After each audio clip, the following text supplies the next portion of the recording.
Welcome to JK Tells a Story, where real-life dramas unfold. Sit back and enjoy today's tale.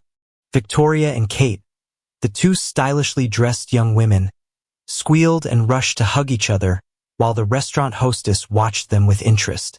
When they finished greeting each other, she led them to a table in the back of Café Intermezzo in Atlanta's Virginia Highland district.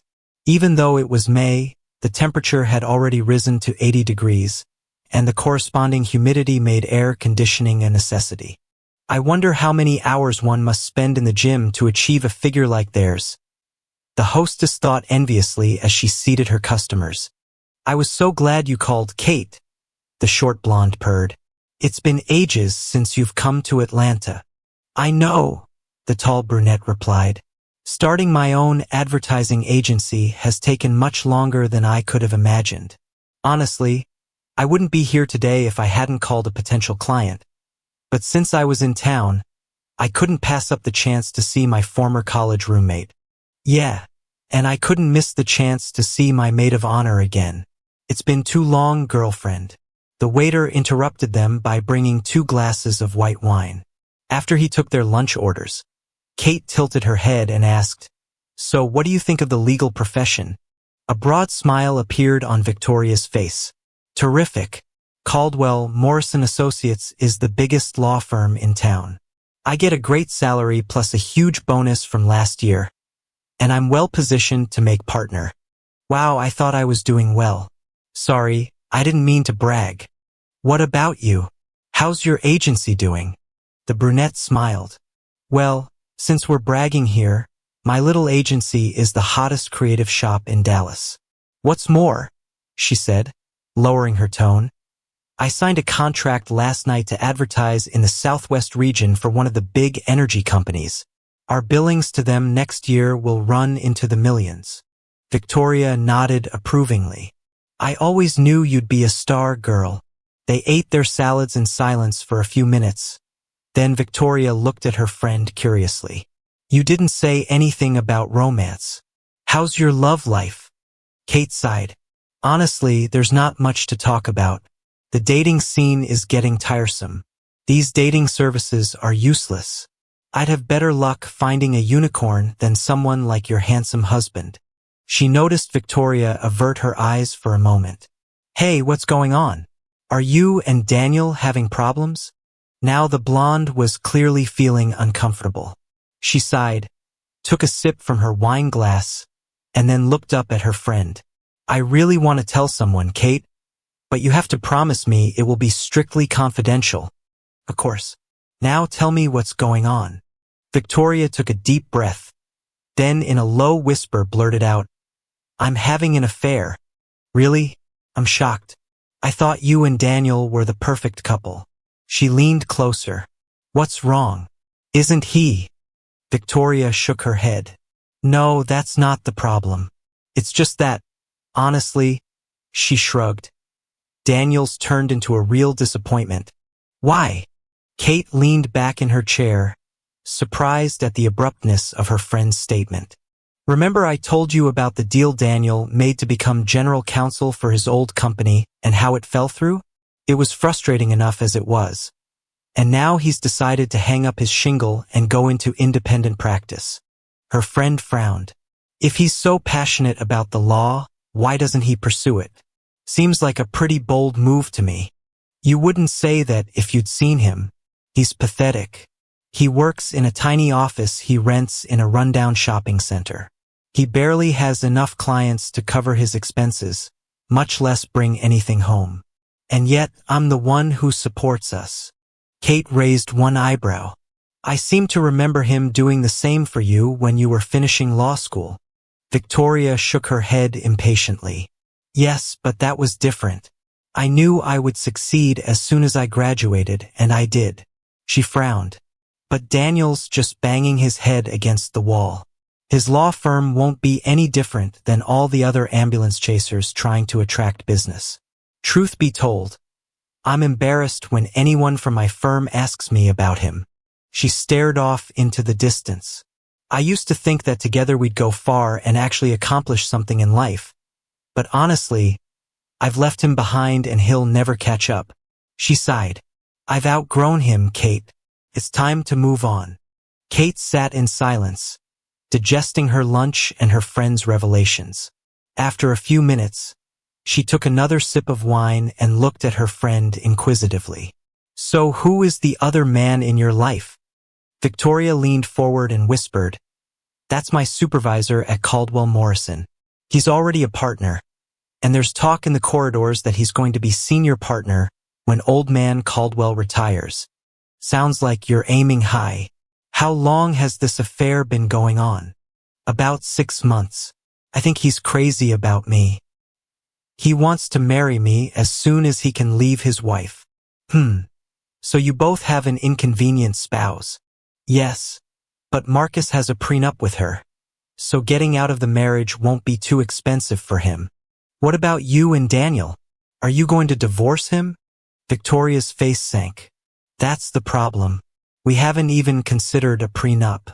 As things stand now, if we split up, I'll probably have to pay alimony to Daniel, and I won't stand for that.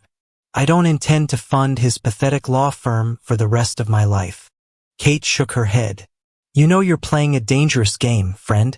Georgia has equitable distribution laws, and adultery can affect property division. If he catches you cheating, it could cost you a lot more than just alimony. Victoria looked at her friend in despair. Refresh my memory. Which one of us has a law degree? Then she smiled to take the edge off her sarcasm. Anyway, I'll figure something out. 3 weeks later. Unfortunately, I didn't find out about the conversation with my wife until much later. Too late to do anything about it. All I knew for sure that May morning was that neither my personal nor my professional life was working out the way I had planned. I was in a somber mood as I pulled up to a small shopping center on North Druid Hills Road and parked my car in one of my assigned curbside spots. As I closed the door, I noticed a for rent sign in the window of one of the stores at the other end of the center. Wasn't that where that little craft and candle store was located? Damn, looks like they didn't make it. I shook my head, hoping a similar fate wouldn't befall my law practice. Walking to the door of my office, I ran my fingers over the plaque affixed to the wall. Daniel L. Crawford Esq., attorney at law. The plaque was plastic, but it looked a little like bronze. Maybe someday they'll make me one just like it, engraved in marble. All was quiet inside, but it was 7 a.m., so what did I expect? I'd always had a habit of getting to work early. There was no reason to change it now. I checked my phone, but none of the potential clients had left messages. I sighed and sank into my chair. Reaching into my desk drawer, I pulled out the folder of paperwork for the contract I was preparing for a client. It was pretty straightforward, but there was no reason not to check everything again. Just to make sure. I have time, that's for sure. After a few minutes, however, I dropped my pen on the desk and leaned back in my chair with a sigh. If only things had worked out at Southeast Energy. I was an operations manager for Southeast Energy Solutions, a regional supplier of components for power grid infrastructure. I was doing well, making decent money, and was in line for a more responsible position. Then Benjamin Mitchell, the president of the company, called me into his office with an interesting proposition. Daniel Edward Walsh came to see me yesterday.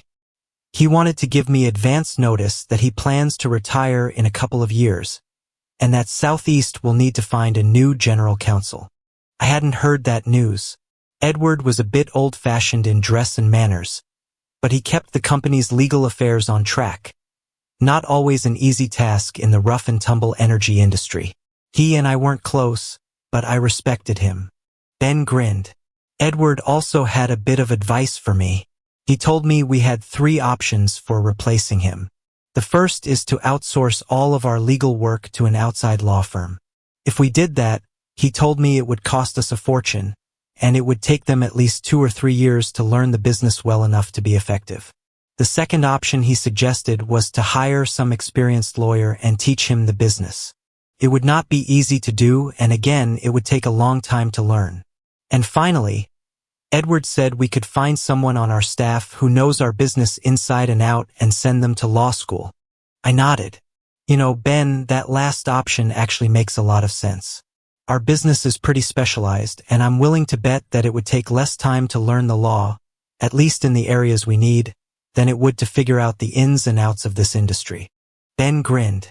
I was hoping you'd say that, because the guy Edward recommended was you. I'm the operations manager. I could never do what Edward does. Edward thinks otherwise. He told me he thinks you're perfect, that you have an analytical mind for the law. Ben must have read the look on my face because he stopped me before I could object. Of course, the company will pay for all of your tuition. We want you to take courses in the evenings and continue your operational work during the day. It won't be easy, but if you do well, you'll be in a top-level management position at a much younger age than you might otherwise expect. What do you think? I think I should punch Edward Walsh in the face, I replied with a laugh. Seriously, Ben, it's not something I've even considered. Regardless, I need to get home and discuss this with my wife. He couldn't argue with that, so I went home and told Victoria about the possibility. To my surprise, she was all for it. That's great, honey, she enthused. You go from that middle management job right into the executive's office.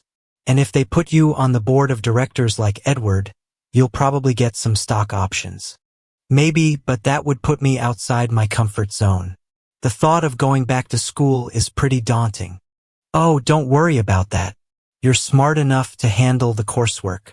And besides, you'll only have to focus on contracts and regulations, certainly not criminal law.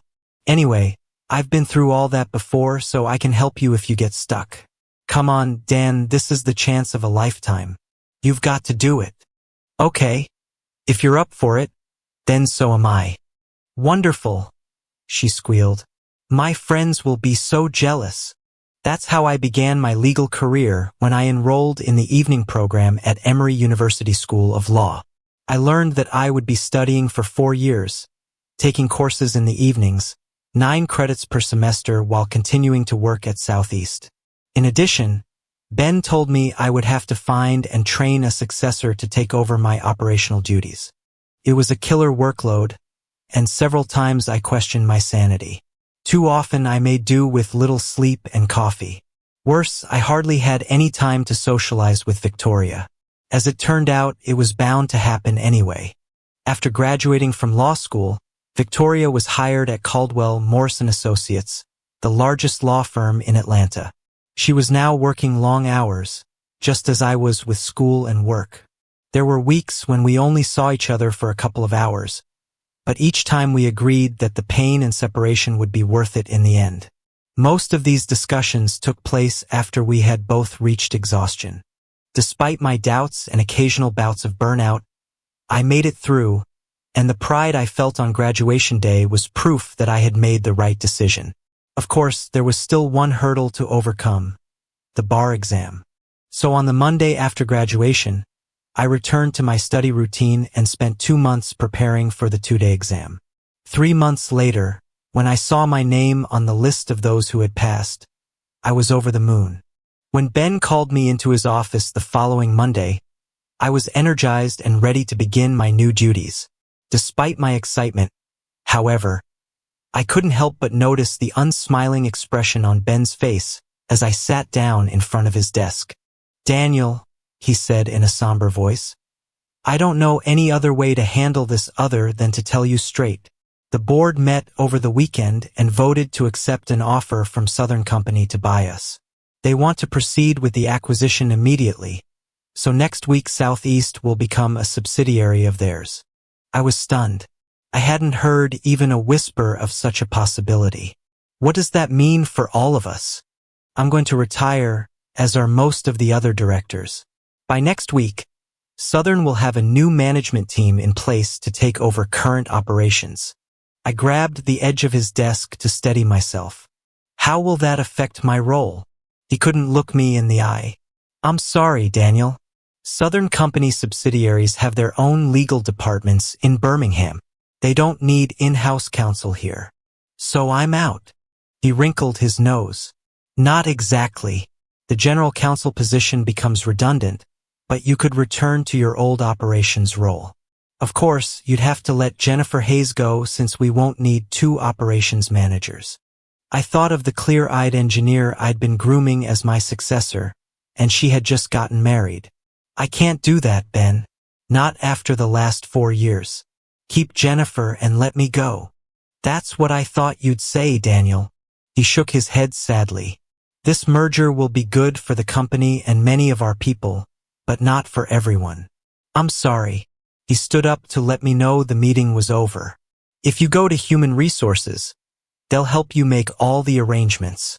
He held out his hand, and I reluctantly shook it. I'm really sorry, Daniel. This isn't what I envisioned when we set out on this path. And just like that, I became unemployed. I was given severance pay and benefits for 6 months, but that was cold comfort when I remembered my high expectations. Victoria was devastated when I broke the news to her. How could they do this to you, especially after all those extra hours you worked at their request? It's just wrong. I agreed, but there was nothing I could say to reassure her or myself. It was just business, and I was just collateral damage. Are you going to start looking for a job in the energy industry? She asked. You still have contacts there, don't you? Some, but I got so buried in law school that I've lost touch with many of my old colleagues. Besides, the industry has been consolidating. There aren't many openings. Then what are you going to do? I didn't spend the last 4 years of my life in law school just to throw it away. I'm going to start looking for a job as a lawyer. Don't be silly, sweetheart. Caldwell Morrison won't hire you.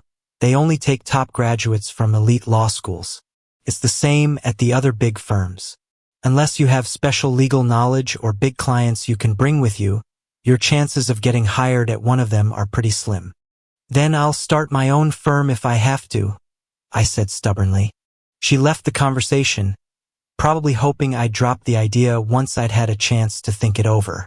But 2 weeks later, when she found out that I had used my severance pay to sign a lease for office space in the shopping center, she became outright negative. This place is a disgrace, Daniel. At this address, you'll never build up a respectable clientele. Just watch me, I vowed. Looking back, I think that's when our marriage really started to go downhill. Victoria tried to hide her displeasure with my plan, but she openly resented having to take on a larger share of our living expenses. I didn't like it either, but I couldn't convince her that the situation was temporary. Moreover, she was clearly embarrassed when friends and coworkers asked about my endeavor. She spoke about it only in generalities and quickly tried to change the subject. She practically needed a subpoena to give out the address of my new office. Our friends were sympathetic, but it was easy to hear the reservations in their voices. As a result, I backed off even further to avoid the inevitable, "How's the practice going?" questions. Victoria's star, on the other hand, continued to rise. She was racking up more and more billable hours and attracting bigger clients in the process. When we met with people from Caldwell Morrison, all they would talk about was how well Victoria was doing and how bright her partnership prospects were. This meant that we were under no immediate financial pressure, even though I had lost income. On the other hand, her successes, combined with her resentment towards me, meant that she was spending more and more time at the office. Such was the case at the end of May when I heard the front door open. I hurried out of my office and saw a young, well-dressed African-American woman.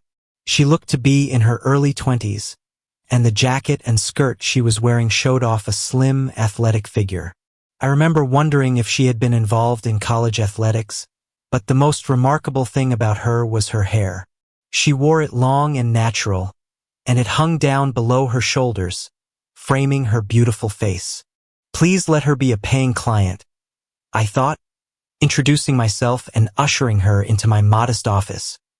When we were seated, I adopted my most professional expression and said, "So how can I help you today, miss?"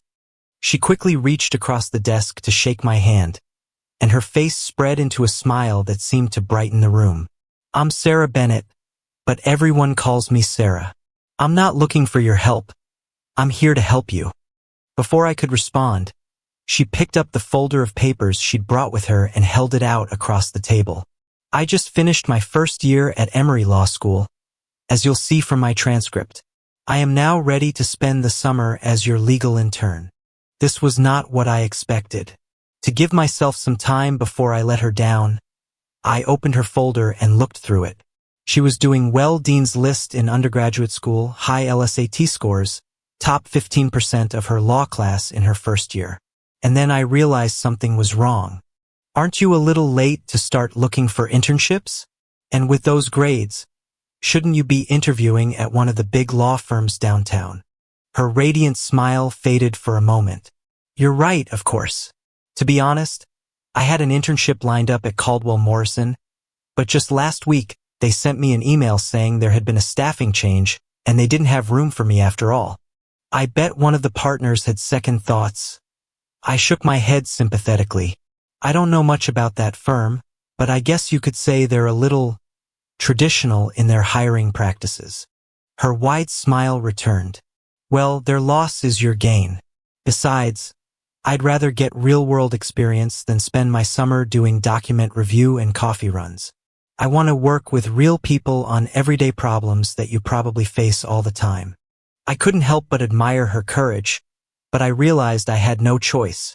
I'm sorry, Miss Bennett, but I can't hire you. Disappointment flashed in her eyes, and I hurried to continue. No, it's not what you think. Look, I'd love to have someone with your credentials and your attitude helping me out here, but look around you. It's pretty obvious I'm barely keeping the lights on. There's no way I can pay you even minimum wage for an internship. I'm sorry. She looked at me carefully, and then her smile shone brighter than ever. Then it's settled. I'll work for free. I've already arranged my student loans to cover my living expenses over the summer. She winked at me. Besides, I really like ramen noodles. Wait, I can't do that. I'd be taking advantage of you. It wouldn't be fair. A determined expression appeared on her face. You can't take advantage of me if I know in advance what you're offering and agree to it. Besides, her eyes were earnest now. I really need practical experience, and Professor Reynolds said you're someone I could learn from. I remembered Professor Reynolds. I'd taken his evidence class, and he'd been tough but fair. I was surprised he remembered me at all, much less recommended me. I hope I won't regret this. I stood up and extended my hand to her. So, Miss Bennett, you are my new summer intern. She gave a little squeak of joy and jumped up to shake my hand. Thank you, Mr. Crawford. You won't regret it. I shook my head when she called me Mr. Crawford, then laughed when I realized what it meant. You must have misunderstood my sign outside. My name is Crawford, Daniel Crawford. Esquire is just an old-fashioned term for lawyer. Oh, I know that, she laughed. When I was growing up, my father was a lawyer in our little town, and everyone called him counselor. I guess it just stuck with me. Well, it's Daniel or Mr. Crawford if we have clients around. I led her out of my office. You can set up over there, but I'm afraid I don't have a desk or chair for you. She looked around, not the least bit embarrassed.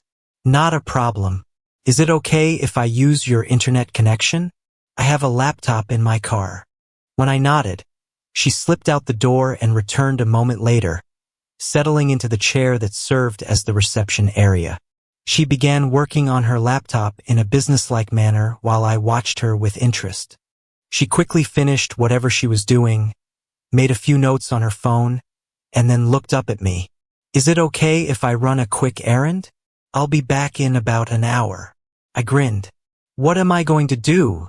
Dock your non-existent paycheck. She laughed and hurried out the door. An hour and a half passed before she returned. I heard the sound of a heavy engine outside and went to the door to see what was happening. She was just jumping down from the cab of a big pickup truck. When she saw me looking, she waved and invited me to come over. That's my brother's truck, counselor. He let me borrow it. I started to correct her, but was so curious I decided it could wait. She walked me to the back of the pickup truck, and when she opened the tailgate, I saw a decent-looking office desk. Where did you get it? Online classifieds, she replied. Seeing my face, she hurried onward. Don't worry, it didn't cost much. Some company was downsizing and selling their furniture cheap. I also got a chair. Can you help me get them inside? The desk wasn't that big, but I was still amazed at how easily Sarah handled her part of the load. Definitely an athlete, I decided. While she went to return her brother's truck, I went back into the office and stood there, bewildered by what had just happened. Definitely not how I expected my morning to go, I said to the new office furniture. 45 minutes later, she burst back into the office. I'm back, counselor. Now we can get to work. And before I could remember to correct her about my name, Hurricane Sarah let the winds of change blow through my life. By the end of the first week, she had completely reorganized my file cabinet. This was a very good thing because I didn't really have any system in place. Since there weren't many clients, I preferred to spread the folders out in any available space. When Sarah realized what I was doing, she didn't say anything. But the next day I found a new filing cabinet in my office with all my client files alphabetized and neatly organized. Online classifieds, she confirmed in response to my unasked question. Free from a business that was closing down. My schedule was next in line. Soon she was synchronizing the calendar on my computer with my phone and her laptop. If we ever get a bunch of clients, I thought, Sarah will make sure we never miss an appointment. Then she tied it all together with my billing system. Organization wasn't her only talent. She also proved to be a natural when it came to legal research. Flipping through statutes, discovering relevant case law, finding little details that could help our clients' cases. I had always prided myself on my research abilities, but she put me to shame. Once she understood how we were organized, Sarah focused her attention on our clients and their needs. She wanted to know everything about them, and I was happy to let her read their case files and point out the relevant laws. After she familiarized herself with their issues, she would come to my office with thoughtful questions. She was especially interested in why I handled their cases the way I did. Now I began to feel like I was giving her something valuable, training on how a lawyer approaches a case in the real world. She quickly realized that practicing law is not as simple and straightforward as they teach in law school. When we weren't working with clients, she would bring her law books, and we would discuss cases from her classes. I was impressed with the amount of legal theory she had already absorbed, and I think she was impressed with the way I analyzed practical issues. I enjoyed our sessions, and the days went by much faster than they had before. I had already told Victoria about Sarah, and the idea amused her. One day she came by my office unexpectedly, and I introduced Sarah to her. Victoria barely managed to hide her amusement when she heard Sarah call me counselor. That night at home, Victoria couldn't stop teasing me about my assistant. I told her about Sarah's grades and her LSAT scores, but Victoria wasn't impressed. She'd be an intern at my firm if Caldwell Morrison hadn't turned down her application, I remarked. Good thing we turned it down, she grinned. I can imagine the commotion she would have caused walking down the halls with that hair. Well, I think it suits her, and I can tell you that underneath that hair is one bright mind. As far as I'm concerned, Caldwell Morrison's loss is my good fortune. Victoria rolled her eyes and changed the subject.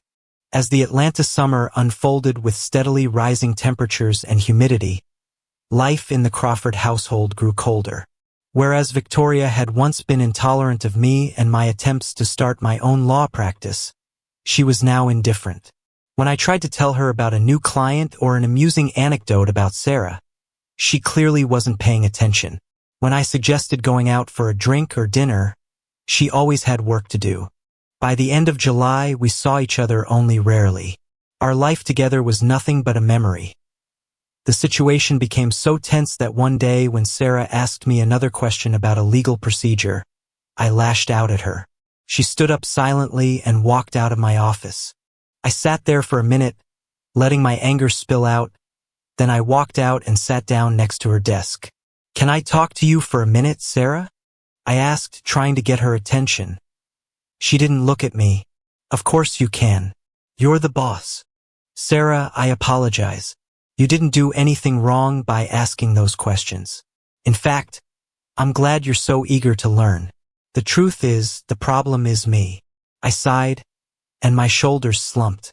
I can tell you this, Victoria and I are going through some difficult times, and I probably took it out on you. I'm sorry. She looked at me with concern. What's going on, counselor? I laid out the whole story to her about how Victoria had become disillusioned with me and how our relationship had cooled. It's probably my fault.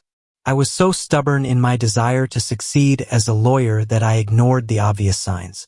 I'm just not cut out to make it work. No, she said firmly. You had a goal and you were determined to accomplish it. I don't know how things will turn out, but I know you're a damn good lawyer. I've already learned more from you than from most of my professors. I appreciate your loyalty, Sarah, but I'm sure Victoria doesn't share that opinion. She gave me an appraising look. Looks like things aren't going well in the romance department either. I smiled crookedly. The only way to see romance these days is to turn on the Hallmark Channel. She reached out and squeezed my hand. Things will work out, counselor. I'm sure of it. Then she realized what she'd done and yanked her hand away. Looking embarrassed, I had to smile. Thanks for the pep talk, Sarah. Now I'd better get back to the Morrison contract. That was how we left things. I tried not to bring up my home life at the office again, and Sarah tried not to touch on anything personal. We both knew what the other was doing. It went on like that until the beginning of August. Late one morning, I was working at my desk when I heard the front doorbell ring. Sarah, who among other things had taken on the role of receptionist, went to see who it was. A minute later, she was standing at my office door with a strange expression on her face. Counselor, you have a visitor. She says it's a personal matter. As I stood up to greet the visitor, Victoria's former college roommate walked through the door. Kate, haven't seen you in ages. How are you? Are you still in Dallas? I'm still working in Dallas, but I came here for the day. My meeting ended earlier than I expected, so I thought I'd take a chance and see if you could have lunch. I pretended to look at my schedule. Sure, that would be great. Do you want me to try to get Victoria to join us? Actually, I met with her last time I was here. I thought I'd try to catch up with you this time. Oh, okay. Well, in that case, let's do it. I led her out to the reception area. Kate, meet Sarah Bennett, who is interning with me this summer. Sarah, meet Kate Phillips, an old friend of Victoria and mine. We're gonna go out to lunch. Can you hold down the fort while I'm away? Of course, counselor, she said and held out her hand to Kate. Nice to meet you, Miss Phillips. Then she returned to her desk. Kate and I walked out the door. Something struck me as odd. Sarah wasn't smiling. Kate grabbed my arm and giggled. What's with the counselor, Daniel? I rolled my eyes. It's just Sarah. Long story. Kate drove me to a charming little bistro in Buckhead. A little farther than I expected, but the food was worth the trip. Over lunch and a couple of glasses of wine, we caught up on each other's lives and reminisced about old college friends. The conversation was pleasant, but I couldn't escape the feeling of unease. We were friends, but Kate was much closer to Victoria than to me. My discomfort increased when the waiter removed our plates and Kate looked me carefully in the eye. So how are you and Victoria doing these days? Fine. All good. Why do you ask? She waved her hand dismissively. Oh, nothing much. It's just that Victoria mentioned that setting up your firm was taking up all your energy, and I understand her own workload has increased as well. I was just worried about you guys. What had Victoria told her about us? It's been a little stressful at times, but we'll get through it. She smiled slightly. You know, when you and Victoria first started dating, I was very impressed with you. I thought she had found a very good man, and I still do. I hope she never forgets that. I sat in silence, not knowing what to say. It seemed like something else was going on, but I couldn't figure out what. We drove back to my office making pleasant chit-chat, but no sooner had I gotten out of the car than she reached out and squeezed my hand. I care for you very much, Daniel. Please stay in touch, and if you ever want to talk, you know how to reach me." With those words, she leaned over and gave me a quick kiss on the cheek. I waved goodbye to her and walked into the office, where I ran into Sarah. "So how was lunch?" she asked indifferently. "It was okay. It was nice to get a chance to socialize and talk about college. A whole 2 hours." She took a quick glance at her watch. "I guess time got away from me." Sarah looked at me strangely. "Be careful with her. She's got hungry eyes." "Don't be silly, Sarah. She's Victoria's best friend. She's not interested in me." "I'm just saying, counselor."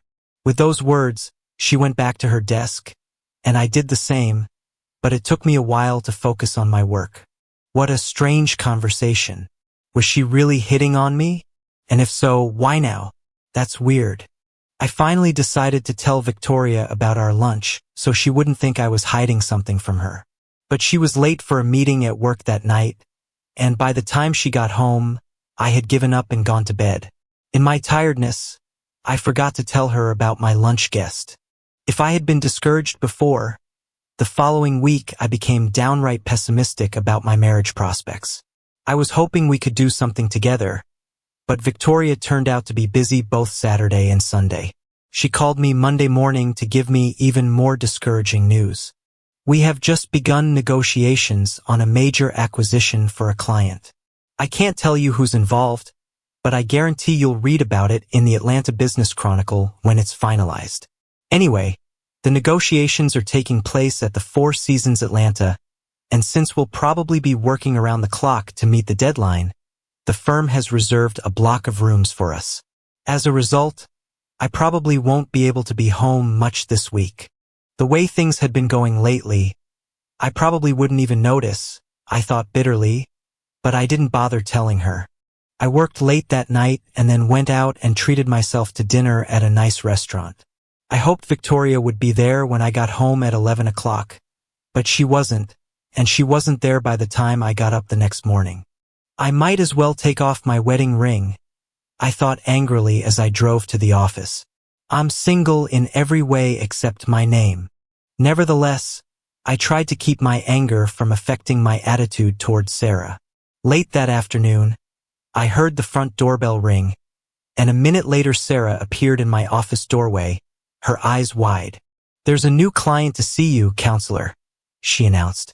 What had gotten into her? When I stood up to greet the visitor, I realized Sarah had brought one of the most attractive women I'd ever seen in real life. She had model cheekbones accentuated by long blonde hair that was tucked behind one ear and flowed down the other side of her face. The blouse and jacket she wore did nothing to hide her figure, and the pencil skirt was short enough to expose her long, shapely legs.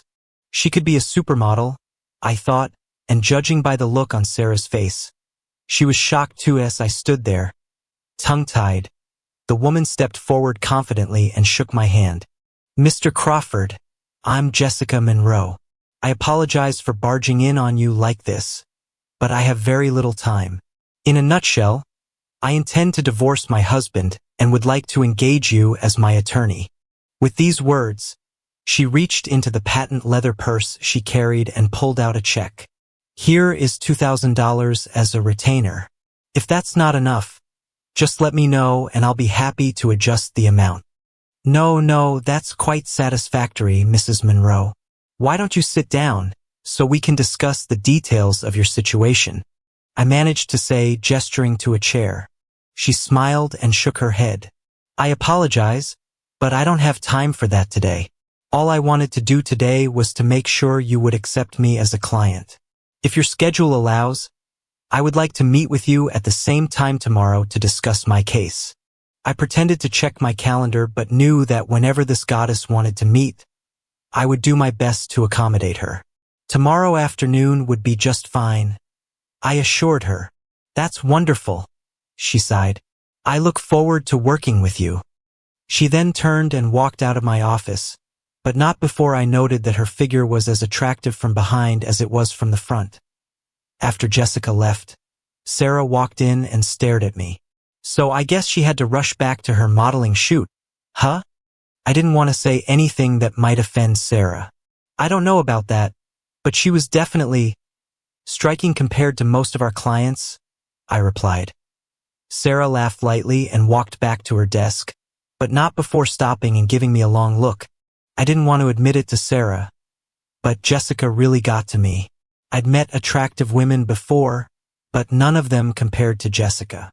That night I came home and ate some leftovers, then settled in front of the TV. I was flipping through the channels when I came across one of those late-night movies. The blonde actress made me think of Jessica, and I felt myself getting distracted. Damn, it's been a long time, I thought resentfully. After watching for only a few minutes, I turned off the TV and went to bed. But sleep didn't come easily. The next morning I got up and showered, then spent extra time getting ready and picking out my best suit and tie. Suddenly I realized I was humming as I drove to work, and I shook my head in disgust. You're acting like a teenager on a date. You're a married man, and Jessica is a client. Get a grip, Crawford. But the memory of Jessica standing in the doorway wouldn't go away, and my mind kept whispering that my wife was conveniently absent. Trouble, trouble, my conscience warned. The day was busy enough to occupy my attention, but as the time of our meeting approached, I began checking the clock on my phone frequently. When it was finally 3:30 and Jessica still hadn't shown up, I was overcome with disappointment. 15 minutes later, I got up to look outside, but Jessica was still absent. When I turned around, Sarah smirked but didn't say anything. At that moment, the phone rang, and as I answered it, I heard Jessica's melodic voice.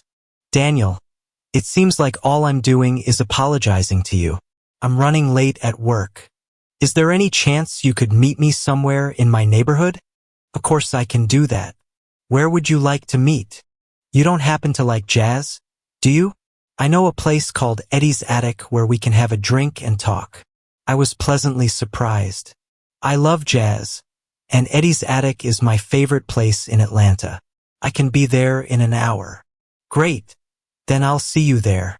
I was putting my desk in order when Sarah walked in. So you have a date, counselor? I frowned. I have a meeting with a client, not a date. Were you listening to my conversation? She folded her arms. It's really hard not to listen when you're talking so loud. Look, she was just stuck at work and couldn't get away. We'll meet somewhere near her office and talk about her case. She nodded. Then her face took on an expression I couldn't read. Just be careful, counselor. I promise, I assured her, heading for the door. Eddie's Attic is located in an up-and-coming neighborhood in Atlanta that's full of little stores, bars, and eateries. It's almost always crowded, but I was lucky enough to find parking just as someone was leaving. I walked up the stairs to the club and looked around for Jessica. She was standing at a table in the back of the room and waved at me. As I hurried over, she took my hands and leaned over to kiss my cheek. The scent of her perfume wafted over me, but I didn't recognize it. I hope you don't mind meeting here. I thought we could talk and listen to music at the same time. No, this is great. Such a welcome change from my little office. We ordered cocktails, and I asked her to tell me about her situation. She pulled her chair closer to mine and tilted her head toward me so as not to disturb the others. I breathed in the scent of her perfume again.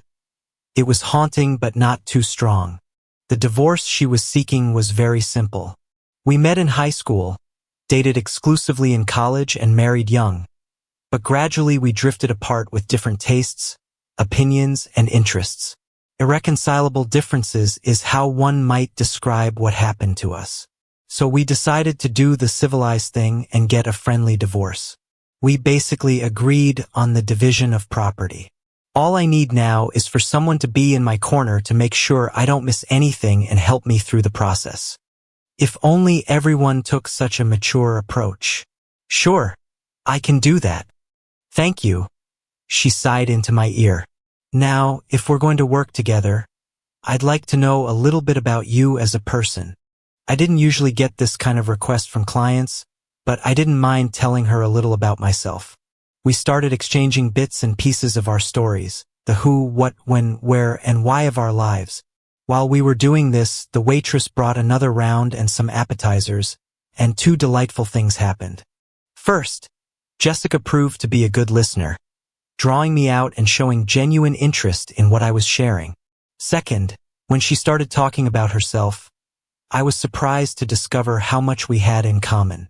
We liked the same music, went to the same concerts, watched the same movies, and preferred the same cuisine. It was almost supernatural. As we began our third round of cocktails, I thought to myself it was as if we were made for each other. Victoria's face flashed through my mind, and I felt a pang of guilt. Then I remembered how strained our relationship had become, and how she'd practically abandoned me this week. The guilt disappeared. I'm not doing anything wrong, I reasoned, just enjoying the company of a new client. We talked long enough for a fourth cocktail to appear and be emptied. As the band took a break, Jessica leaned over to me and said, "I need to run to the ladies' room. Please wait. I'll be right back." As she walked toward an alcove at the far end of the room, I couldn't take my eyes off the way she moved in her tight skirt. When she returned, I realized I needed to use the restroom myself and excused myself. Standing in the bathroom, all I could think about was how beautiful and charming my new client was. I finished, washed my hands, and then carefully checked my appearance in the mirror. There was another round waiting at our table. Before I could say anything, she smiled and said, "I'll have to go after this one." I really didn't want the evening to end, so I settled down next to her and raised my glass, intending to drink as slowly as possible. The band returned, and as we sipped our cocktails, she leaned over to me and said softly, "I just love this number." Indeed, the little trio was improvising on a classic Miles Davis composition, one of my favorites. I smiled in appreciation, and we sat almost touching, enjoying the music. After a minute or two, she rested her head on my shoulder, and her perfume wafted back to me. The applause from the other patrons startled me, and I instinctively stood up as the lights came on in the hall. Jessica was standing right in front of me, almost touching. She lifted herself up on tiptoe to reach my ear. "I drove here in an Uber. Would you mind giving me a ride home?" "Sure," I replied without hesitation. "I'd love to." "Drive safely," she said as I pulled into the street. She leaned over and took my hand, pointing the way to her apartment. When I parked on the curb in front of her building, she threw me a meaningful look. "Would you like to come upstairs? I can give you a copy of the proposed property division agreement." All I could do was nod. The thought of being alone with her in her apartment pushed all rational thought out of my head. Once inside the apartment, she led me to a padded corner chair. Her cell phone pinged softly. She glanced at the message, typed a quick reply, and then smiled at me. "Let me turn the sound off so we won't be disturbed."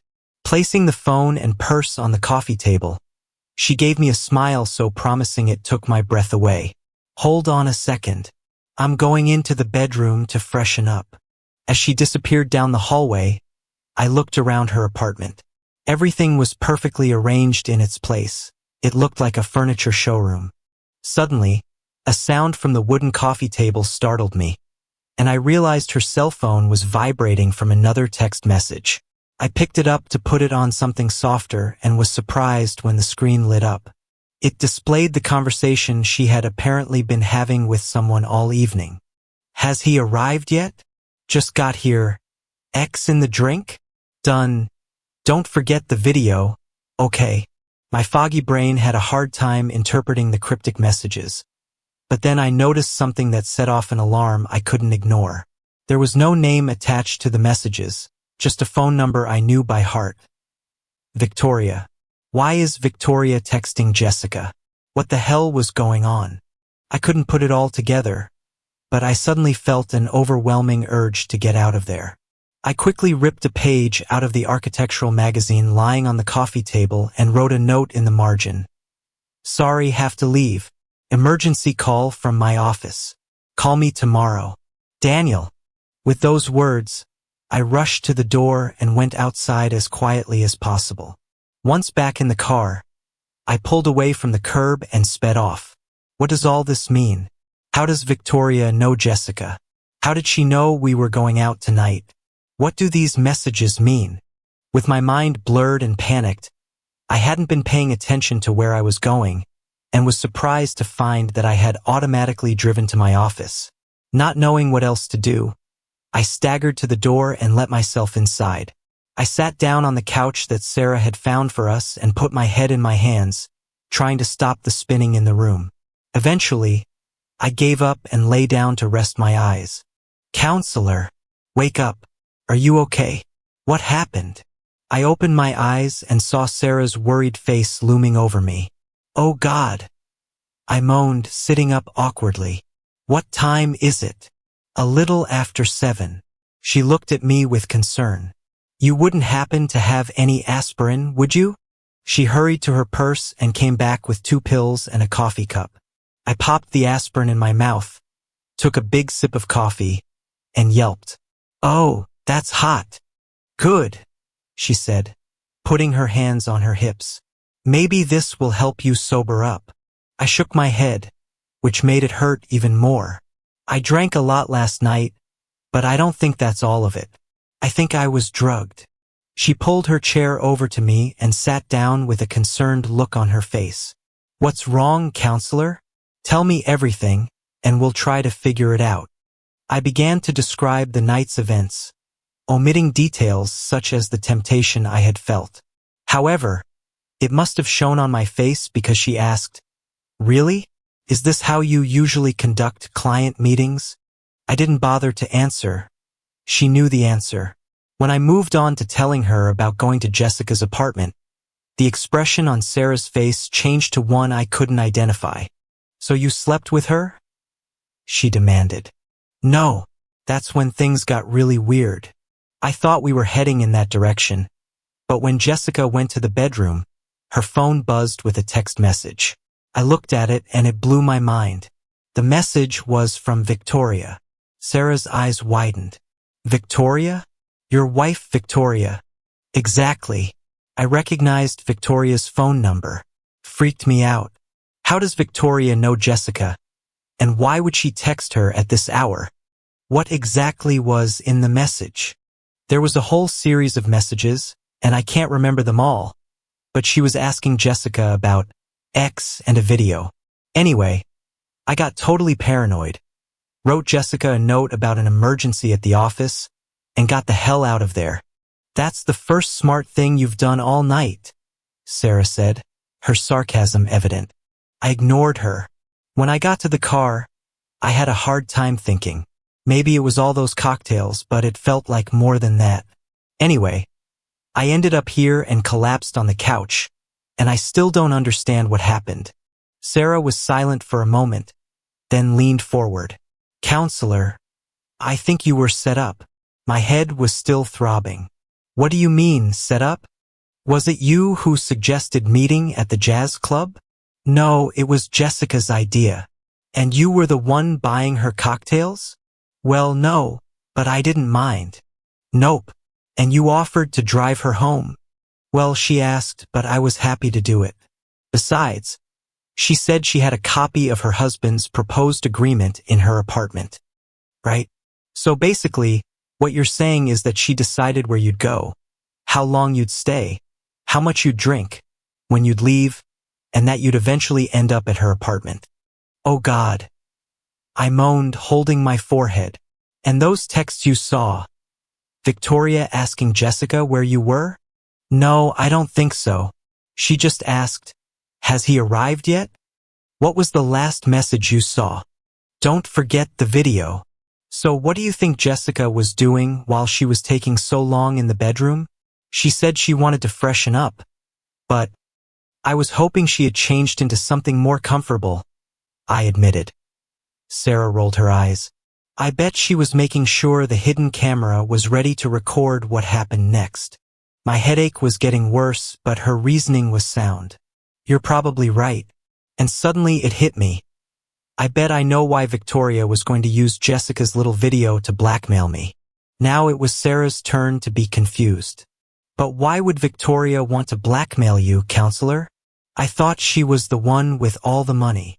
Exactly, I said, and now the pieces were quickly coming together. She wants to divorce me on the grounds of adultery to avoid having to share her property with me. I shook my head in disgust. I knew things were bad between us, but I never thought she'd try something as despicable as this. But who is Jessica? And how does she fit into all this? Isn't it obvious? She's a decoy hired to lure me into a trap. She's probably an expensive escort that Victoria hired. Then I paused. But if that's the case, she certainly fooled me. She knew so much about me, and we had so much in common. At that moment, my phone rang, and I recognized the number. It's Jessica, I mumbled to Sarah. Get her over here. If we can talk to her, we might get to the bottom of this. It amused me that Sarah wanted to play detective, but I wanted to know what was going on too, so I answered. Hi, Jessica. I'm sorry I disappeared last night. I thought my office had been broken into, but it turns out some drunk guy accidentally set off the alarm. Listen, I've been meaning to call you. Could you bring that property settlement over here sometime this morning? Then I let my tone deepen. And if you're not busy after work, we could get together and continue the wonderful evening we had. Sarah made a face at me, but Jessica's voice sounded willing and even a little relieved. She promised to stop by my office before noon. You're not thinking of going out with her again, are you? Sarah demanded when I hung up. I grinned. No, even I'm not that stupid. But if she's still trying to trap me, I want to encourage her to think she can do it. Sarah nodded, and I noted the slight smile that flashed across her lips. Then she got down to business. Look, while we're waiting for her to show up, why don't we make some inquiries about Jessica Monroe and see what we can find out? We sat down side by side at Sarah's computer. First things first, I said. Let's check the court records to see if Jessica Monroe filed for divorce. No surprise, there was nothing. Finding nothing else, Sarah did a quick internet search for Jessica Monroe, Atlanta, Georgia. A little over 40 results came up with occupations ranging from teacher to technician to homemaker. This is going to be slow, I muttered. Then it hit me. Let's run a check on the police records and see if we can find anything. If she really is a prostitute, she may have been busted for solicitation. The idea seemed like a good one, but we didn't find anything that could help us. Sarah shook her head. Jessica Monroe is probably an assumed name. Then she suddenly perked up. Wait, what about the address of her apartment? Maybe that way we can figure something out. When I gave her the address, she quickly went through the property tax records. It took a while, but then she looked at me anxiously. Counselor, if I understand correctly, the apartment you took her to was purchased by Caldwell, Morrison Associates 5 years ago. Now that's interesting. Let me try something else to be sure, she said and did a quick search on that law firm. Going to their website, she found a list of employees. There were over 100 names, but they were in alphabetical order. Hit and miss, she muttered, scrolling through. No Jessica Monroe. Sarah sank into her chair and was about to close the window when she suddenly stopped. Wait a minute. Look at this. Her cursor highlighted Jessica Michaels in accounting. When she clicked on the name, a picture of Jessica Monroe appeared. Holy crap, counselor. She works at your wife's firm. I shook my head in confusion. They may work at the same law firm, Sarah, but Jessica handles the back office. She has nothing to do with Victoria. Well, at least we know where Victoria hired her. Maybe we can fill in the blanks when Jessica gets here. We tried to get some work done, but it was hard to concentrate. At 11 o'clock, we heard a car pull up outside. Then Jessica burst into my office, looking as gorgeous as I remembered her. But before she could say anything, Sarah walked in behind her, and I gestured to her. I don't think you've met my legal assistant, Sarah Bennett. Jessica looked taken aback for a moment, but then held out her hand with a wide smile. Nice to meet you, Miss Bennett. I'm Jessica Monroe, and it's a pleasure to meet you. Jessica Michaels, Sarah replied without a matching smile. Jessica turned pale and gasped slightly, then caught herself. I think you misheard. It's Jessica Monroe. Sarah glared at her. I meant exactly what I said. Jessica Michaels. Jessica looked around nervously for help, but saw me standing there with my arms folded and a stern expression on my face. We know who you are, Jessica. Now I think it's time to tell us what's going on. Jessica shifted her gaze from me to Sarah and back again with a shocked expression on her face. Then, to our amazement, she burst into tears and slumped into a chair. I never wanted to do this. I told Victoria it was a stupid idea, but she wouldn't listen. She cried some more, then pulled a handkerchief out of her purse and wiped her eyes. Okay, I'll tell you the whole story. Victoria set the whole thing up. She cut you off at home so you'd be more receptive to me. She instructed me on what to say to you, your likes and dislikes, anything to make you more comfortable with me. And just in case that wasn't enough, she gave me some MDMA to slip into your drink when I went to the bathroom. I knew it, I said bitterly. That's right. Then I was supposed to get you to drive me back to the firm's guest apartment. She looked at Sarah. That explains why it looks so sterile and impersonal. I stared at Jessica. There wasn't a single personal item in the room. She nodded grudgingly. And when you went to the bedroom, what were you doing? I put on my nightgown. She blushed. Victoria told me what you liked. I bet that's not all you were doing, Sarah interjected. Now Jessica couldn't look at us. I also turned on the camera Victoria gave me and made sure it was pointed at the bed. Sarah snorted angrily, but I had other questions. Why, Jessica? Why did you and Victoria try to set me up like that? Now she was looking at me with pleading eyes. She didn't want to talk about it, but I think the answer was pretty obvious. She wants out of your marriage so she can be with Marcus. A lot of people know they're having an affair. Marcus Blackwood? He's her supervisor. The firm would never tolerate them having a relationship. She shook her head. Upper management doesn't know, and when they're both divorced, the firm won't be able to say anything. All they'll do is assign her a new supervisor. I turned to Sarah. We were right. This was a preemptive strike. Get undeniable proof of my infidelity, and then get a quick and painless divorce without paying me practically anything. Word is that Victoria is about to make partner, Jessica added. If she gets it, she'll start making really big money. She probably doesn't want you to get any of that money. I stared at her. But why you, Jessica?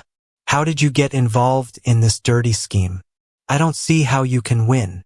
She began to cry again, quietly but bitterly. It's my own stupid fault. When my marriage broke up a couple of years ago, I accumulated large debts. I was gradually paying them off when my sister got sick and needed money for an operation.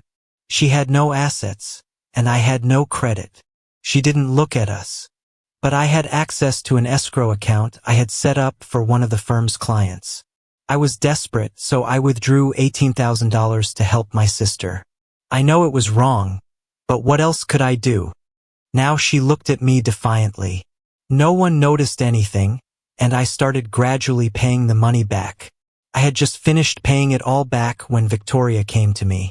She knew about everything I'd done and demanded my help in exchange for her silence. Her defiance evaporated. She needed help with you. I glanced at Sarah. The anger on her face was gone, replaced by compassion. I felt a little sorry for the woman. So what do we do now, counselor? I don't know, Sarah. I wish I could somehow turn the tables on Victoria and Marcus, but I have no idea how to do that. Suddenly, Jessica brightened. I think I know a way. We both stared at her in surprise. You know they've been negotiating at the Four Seasons all this week. Now I know the room we booked for Victoria, and there's gossip that they're practically living together. If we could sneak this webcam into her room, maybe you could get exactly what you need. I brightened momentarily and then reality washed over me. That would be great, I said. But we don't have James Bond working for us.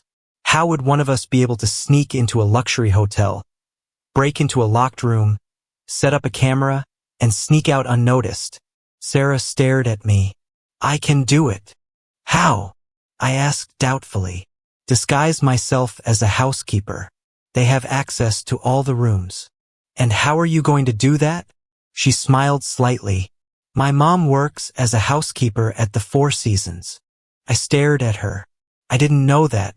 Then the image of Sarah dressed as a housekeeper appeared in my mind, and I instinctively recoiled. No, Sarah, you can't do that. You're a law student. It wouldn't look. I blanched, not knowing what to say. Besides, it would be too risky. What if Victoria sees you? I'm supposed to be there with my study group this afternoon to use the library. I can call you and let you know when the meeting is over. Sarah folded her arms, a look of determination on her face. Then it settled. She looked at me intently. I can handle it, counselor. The three of us worked on the details of our plan some more and then set about implementing it. Sarah went outside to call her mother. After a long conversation that I would have loved to overhear, she came back and nodded. She's going to help me. It's all set. The three of us got in my car and drove to an electronics store Jessica suggested.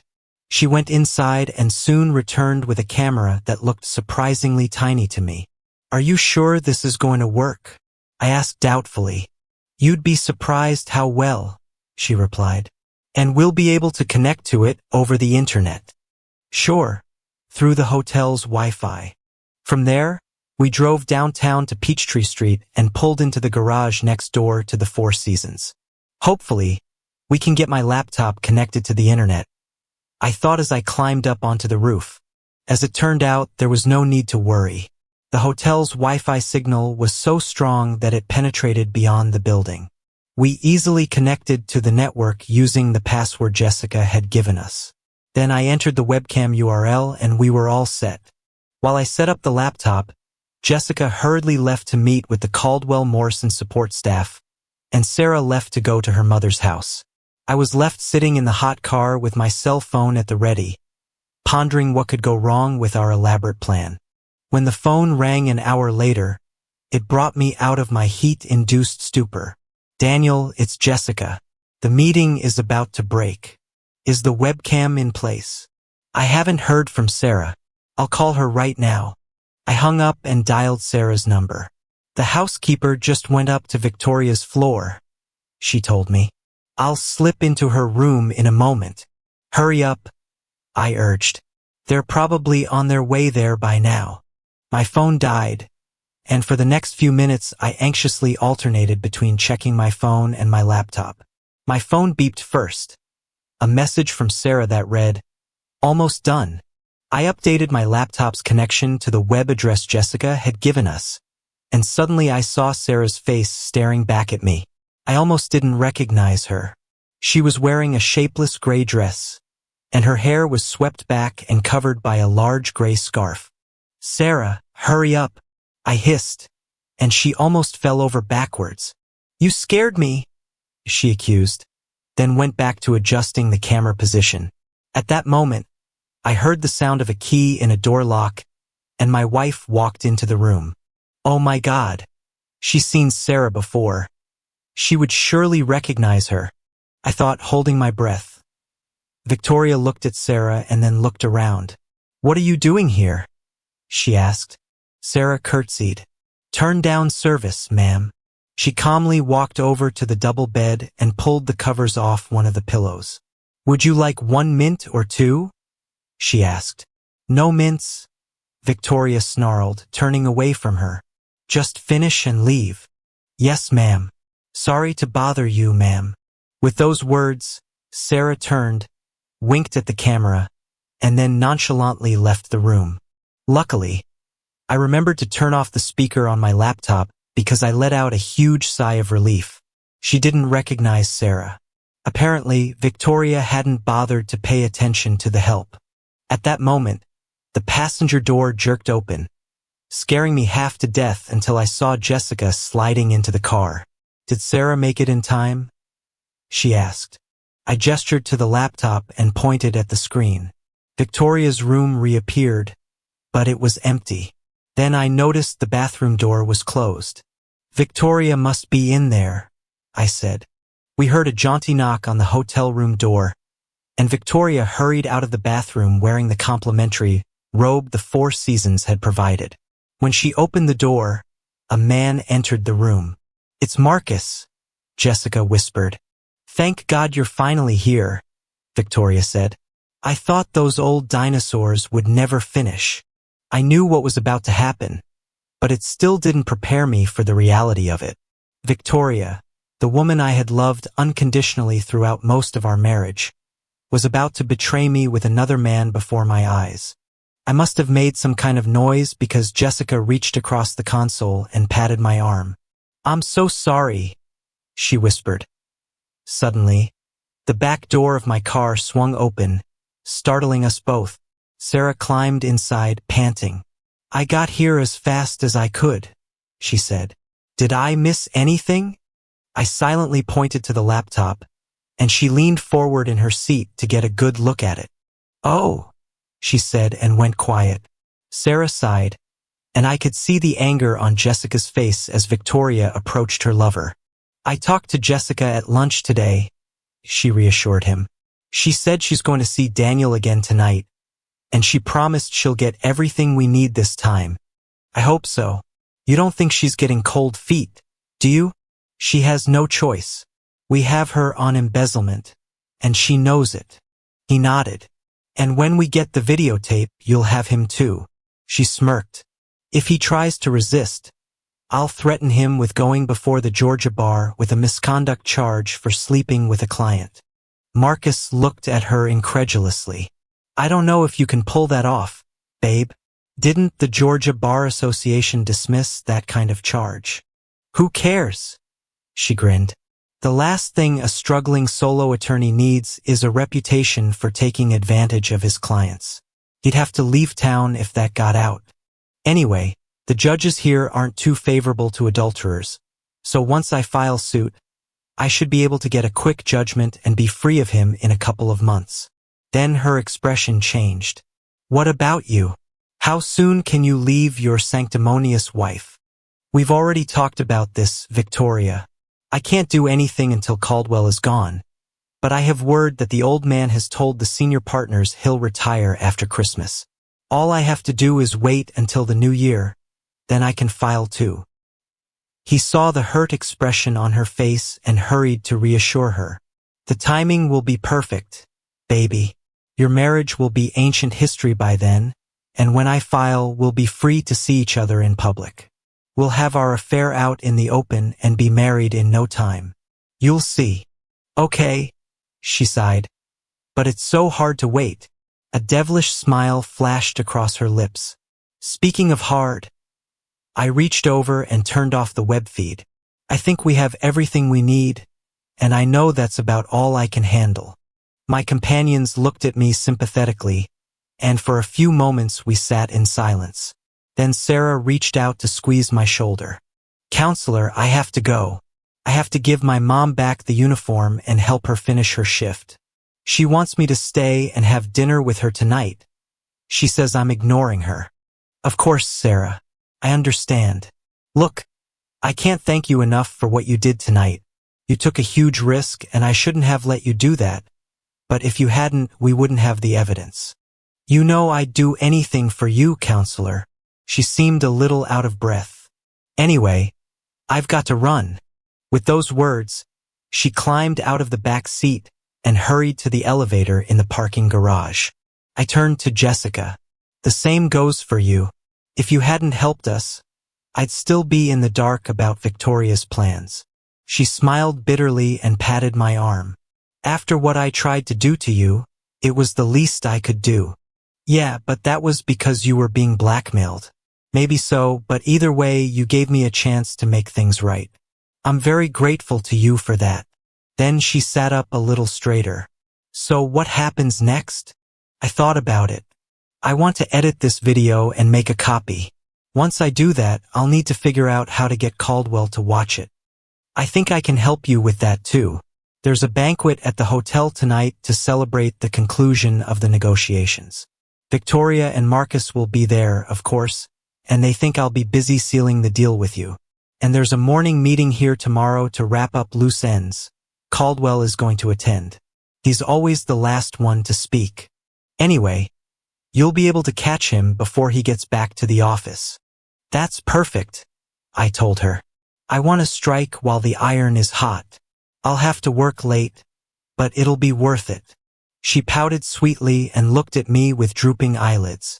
That's too bad, Daniel. You really are a very impressive guy. I was hoping to spend some off-camera time with you. Now it was my turn to blush. I can't tell you how tempting that is, Jessica, but I have to decline, at least for one more night.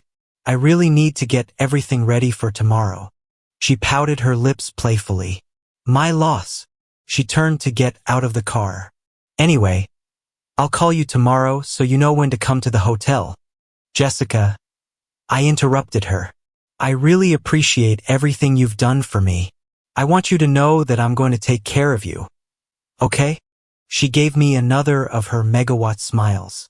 I'd like to take care of you too, Daniel. I can't believe you said no.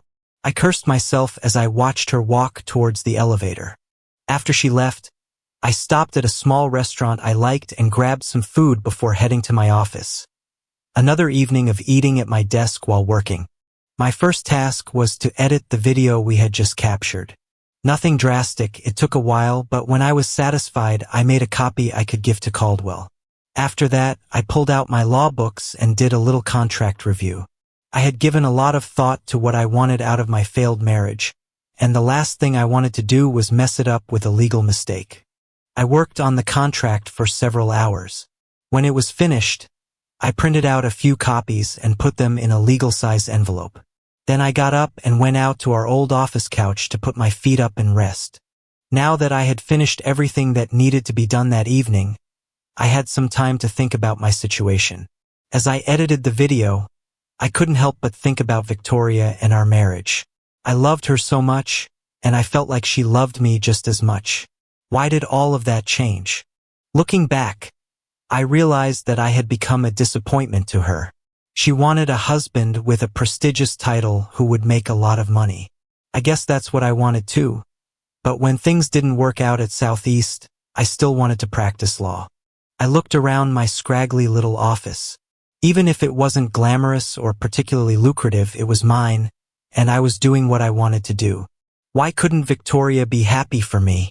But even if I disappointed her, even if she wanted to end our marriage, that didn't justify her trying to screw me over like that. It hurt me to know that she had found another man. It hurt me to know that she had deceived me for so long. But it wasn't enough for her to just divorce me and walk away. She had to try to set things up so that I would lose everything. Her infidelity was bad enough.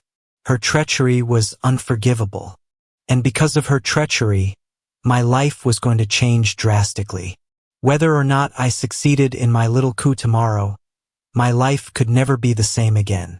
I'd burn bridges behind me practicing law. Hell, I'd burn bridges behind me working in Atlanta. Thank you so much, Victoria. I lay on my back, closed my eyes, and tried not to think about what was happening to my life. I must have fallen asleep because the next thing I knew, Sarah was already shaking me to wake me up. Counselor, is everything okay? Hi, Sarah. Yeah, everything's fine. I was just working late on our plan and I must have fallen asleep. I sat up and looked at her curiously. What are you even doing here? It's Saturday. You're not supposed to be at work. Her face fell, and for a moment I thought she was about to cry. I know, counselor. I just wanted to come say goodbye to you in person. I jumped to my feet. Say goodbye? What are you talking about? I have to go back to school. Monday is the first day of classes. No, that can't be. She shook her head sorrowfully. I'm afraid it is. But you can't go, Sarah. What will I do without you here? Tears were streaming down her cheeks now. I thought I'd be glad to go back to school. But the thing is, counselor, this has been the best summer of my life. I've learned so much from you, experienced so much. A slight smile appeared on her lips. My classmates are going to be so jealous when they hear about my summer internship. I stood up, stunned at the thought of her leaving. In the back of my mind, I knew she would be going back to school, of course, but so much had happened and we had become such a good team that I had completely forgotten. Sarah, I don't know what to say. If it helps, I'll write you the best recommendation an intern has ever gotten. I'll do anything for you. I just wish you didn't have to leave. She rushed over to me and hugged me tightly. I'll never forget you, counselor. She kissed my cheek, then turned and rushed to the door before I could say a word. I could hear her crying, and frankly, I felt like crying too. At that moment, my cell phone rang, and looking at the display, I saw it was Jessica. I hope you're ready, she said in a quiet voice, as if there were strangers nearby. The meeting will adjourn in the next half hour, so you'd better get here as soon as possible. Thanks, Jessica, I said grimly. I'll be right there. When I stepped out of the hotel elevator on the 21st floor, Jessica rushed out to greet me. She was out of breath. You just made it. She pointed to the double doors behind her. He should be out of there any minute. Thanks, Jessica. Now you need to make yourself scarce. Good luck, she whispered and kissed my cheek before disappearing around a corner. When I looked back, I saw the doors to the conference room open, and Harrison Caldwell walked out, accompanied by several assistants to whom he was giving orders. That was it. I walked over and blocked his path. Hello, Mr. Caldwell. He looked up, startled, and his aides fidgeted uncertainly. Then his face lit up with recognition. I know you. You're Victoria Crawford's husband, aren't you? I nodded. You have a good memory for faces. He smiled weakly. What can I do for you, young man? Actually, I just wanted to warn you that on Monday, I'm going to file a lawsuit against your firm that will ruin its reputation for years to come. The young men huddled around him gave a nervous sigh, but Caldwell's face only contorted into a grin. Really, Mr. Crawford? On what grounds can you sue us? Let's start with conspiracy to defraud, malpractice, misuse of client funds, embezzlement, extortion, blackmail, violation of the Georgia Bar Association Code of Conduct. Shall I go on? To the murmurs of his men, Caldwell shook his head dismissively. Talk is cheap, young man. If you want to make a fool of yourself, I'll see you in court. Don't you even want to see proof of my accusations? I held out a thumb drive with a copy of our video. Do you know what this is? His vanity took over. I'm not as computer illiterate as you think. I know what a flash drive is. Then if any of your people have a laptop with them, you can look at what I have and make your own judgment. He waved his hand, and an assistant quickly handed him a laptop. He held out his hand to me for the disk. Well, I looked around at his entourage. With all due respect to your colleagues, I think you'll want to review this in private. He looked at me coldly, then made a decision. Find me a spare room, he ordered to no one in particular, and the group scattered like cockroaches caught in the light. After a minute or two, one of them opened a door and called out to his boss. The white-haired lawyer strode imperiously in the direction indicated, and I hurried to follow. If this is some kind of joke, son, you'd better. But I had already inserted the disc and clicked on the icon. As the image filled the screen and began to play, his threat was cut off halfway through. I think you recognize my wife, Victoria Crawford, though I hope you haven't seen her like this before.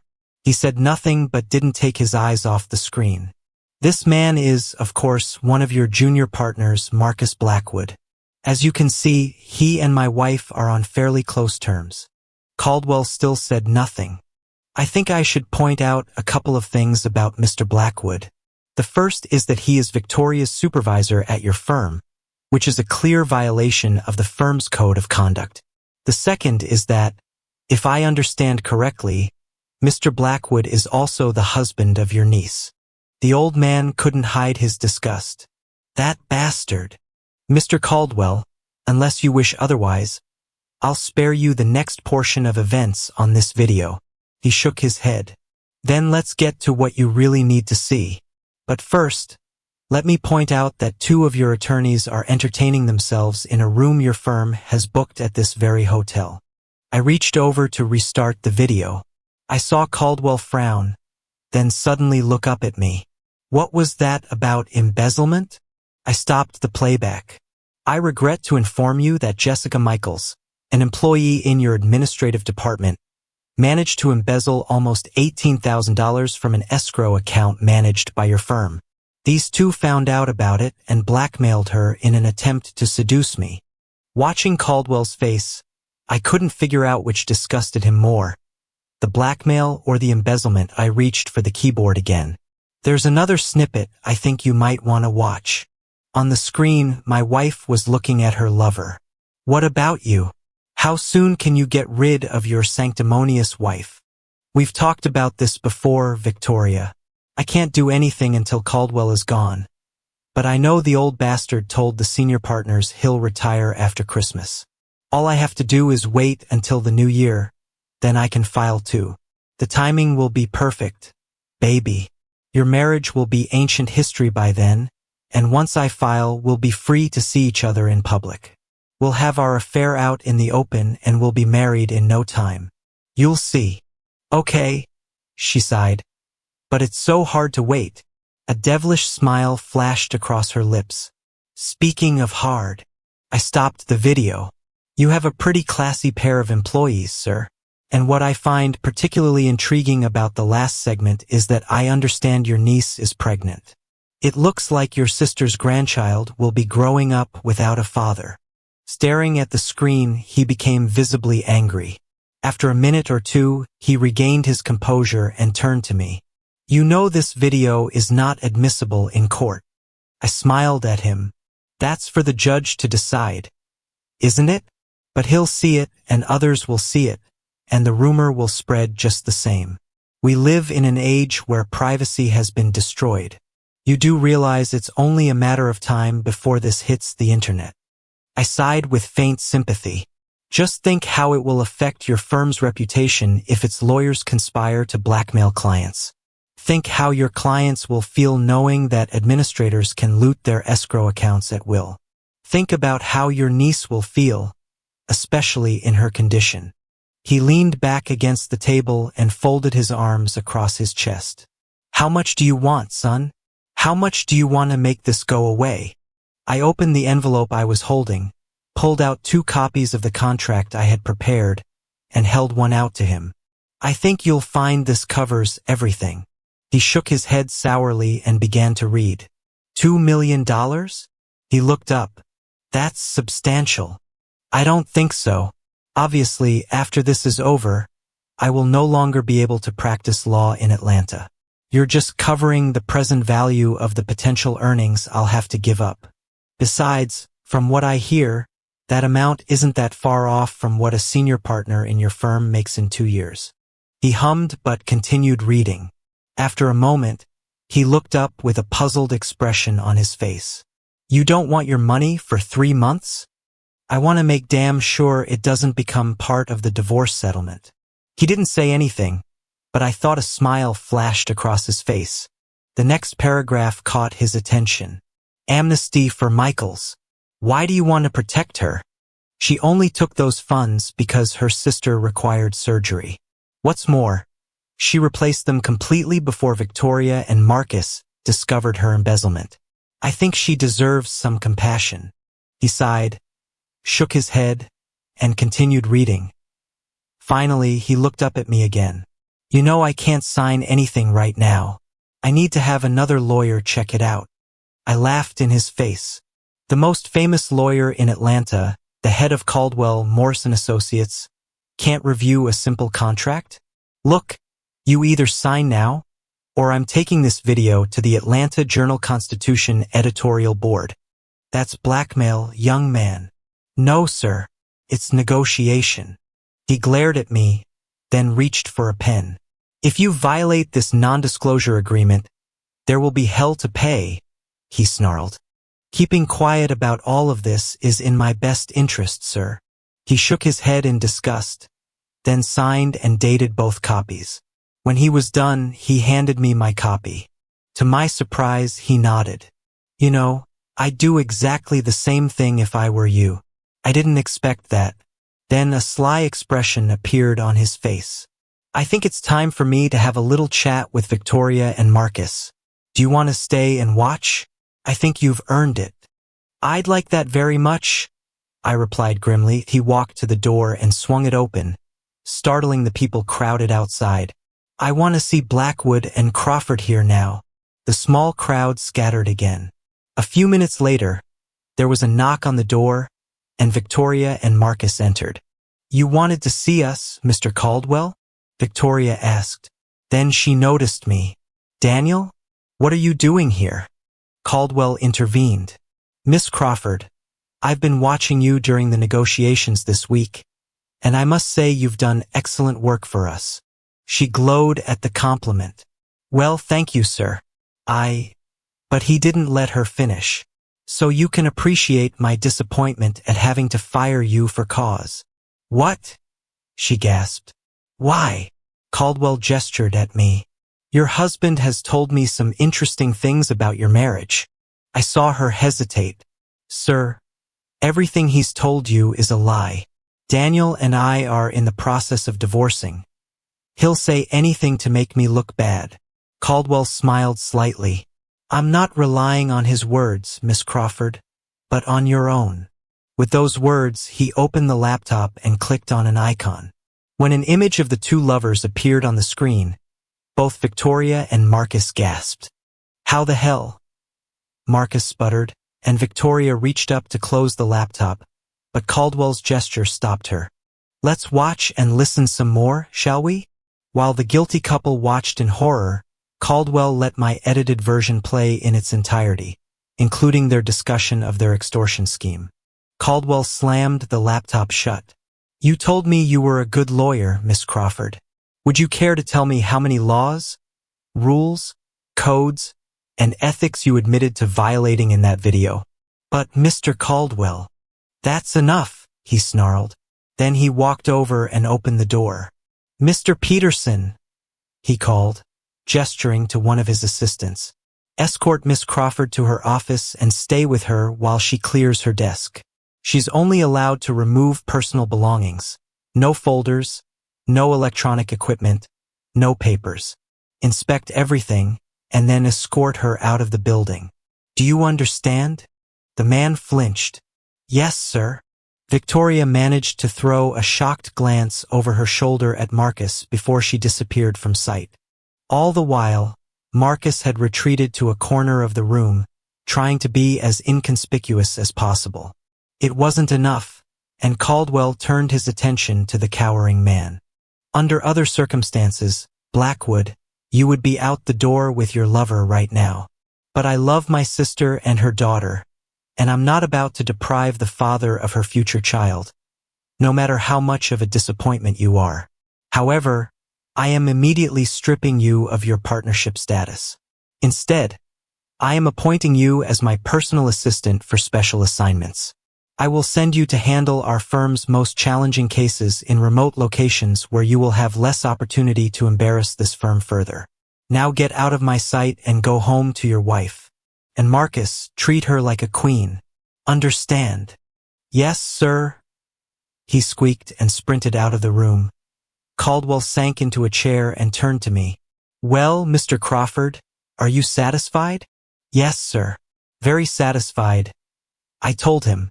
Good. Then get out of here. I need to call my partners and explain why this place has gone to hell, and I need to clean up their mess. He tilted his head and gave me an assessing look. You know, I may have hired the wrong Crawford. Then his face hardened, and he stared at me angrily. But I'd still rather never see your face again. I grinned and headed for the door. Likewise, I'm sure. And I left, clutching the copy of the contract tightly in my hand.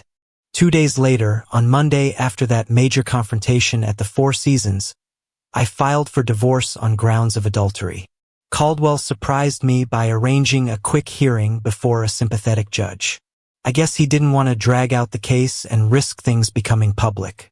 Victoria didn't contest the divorce. She had seen the video of me filming her and Marcus. She didn't want it shown in court. Of course, I was bound by a non-disclosure agreement, but she didn't know about my deal with Caldwell. I didn't bother to educate her.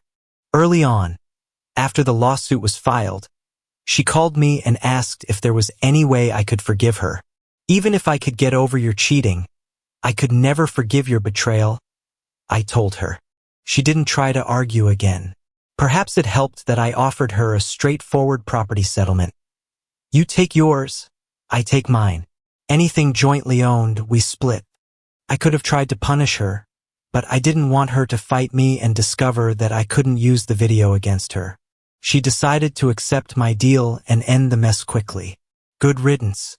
We put our house on the market and managed to sell it quickly. We didn't make any money on the sale, but at least we got it off our hands.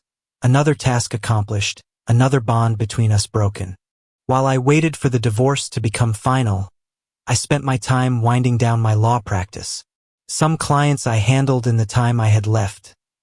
Others I passed on to another attorney I knew who was trying to make it on his own. While all this was going on, I spent a lot of time thinking about my life and my future. There was no realistic chance that I would be able to practice law in Atlanta again. Having such a powerful enemy as Harrison Caldwell made me anathema to every other firm in town. Trying to revive my own law practice was also unsuccessful. Getting back into the energy industry was no good either. As I told Victoria, the business had evolved, my experience was outdated, and my contacts had moved on. The good news was that, thanks to the settlement with Caldwell, I wouldn't have to worry about work for the foreseeable future. So I decided to get away from hot and humid Atlanta and spend a long vacation on a beach cooled by the ocean breeze. After a little research, I chose the Gulf Coast of Florida. Why not lounge on the beach, pondering at leisure about my future? These plans should have made me happy, but instead I found myself depressed. In fact, as soon as I thought about it, I felt bad. Most people would like to be in your shoes, so why the hell aren't you happy? Part of the problem, as I knew it, was that my marriage was over. I didn't miss Victoria. She had very effectively destroyed any feelings I had once had for her. But I always saw myself with a wife and family, and I couldn't help but mourn the loss of that way of life. And that wasn't all I lost. After working my butt off to graduate from law school and then starting my own firm, it was painful to give up practicing law. In addition, I was about to leave the city where I had spent the last decade of my life, and there was a good chance I would never return. I had good reason to feel depressed about all these major life changes, but I knew that wasn't all of it. Something else was still missing. I looked at the pictures of Florida again. It's so beautiful there. So many things to see. I just wish I had someone to share it with. And then it hit me. It's not just Florida. I don't want to start my new life alone. I want to share it with someone special. The moment I realized this, I knew exactly who I wanted, and I immediately squirmed in my seat. What if she doesn't want me? Why would she drop everything and come away with me? What would I do if she turned me down? I sat there arguing with myself. 1 minute trying to work up the courage to ask, the next trying to talk myself out of it. I've taken risks in my life before. I can do it again. Yes, like changing careers mid-career. That was a big risk, and it didn't pay off, did it? But it failed for reasons beyond my control. That may be true, but it still didn't work out. What about opening your own law practice? That was another big risk, and it didn't pay off either. That's true. I knew the odds were against me, but I was too stubborn to admit it. In this case, it's all on my conscience. But not all of my ventures were failures. When I discovered Victoria's little scheme to set me up for adultery, I decided to turn the tables on her. It paid off big time. Yeah, but I got damn lucky. Who says luck can't strike twice? Confronting Caldwell took guts, but I went for it and hit the jackpot. So why not roll the dice again? Especially for something so important. I made my decision and went to my car. 2 days later, I waited outside the main terminal at Hartsfield-Jackson Atlanta International Airport, standing on the sidewalk as I looked around anxiously. A woman's voice called out, "Daniel? Is that you?" I turned and saw Kate Phillips hurrying toward me down the sidewalk as fast as her tight skirt would allow. "I'm so glad I ran into you," she sighed as she walked up to me and took my hand. She looked at my luggage. "Are you leaving town?" I nodded. "Yeah. I've already finished everything here, and I'm going on an extended vacation." "Good for you. Everyone needs to get away once in a while. I wouldn't mind doing it myself." I wasn't sure if she was hinting, so I stayed silent. "I was sorry to hear about you and Victoria," she continued.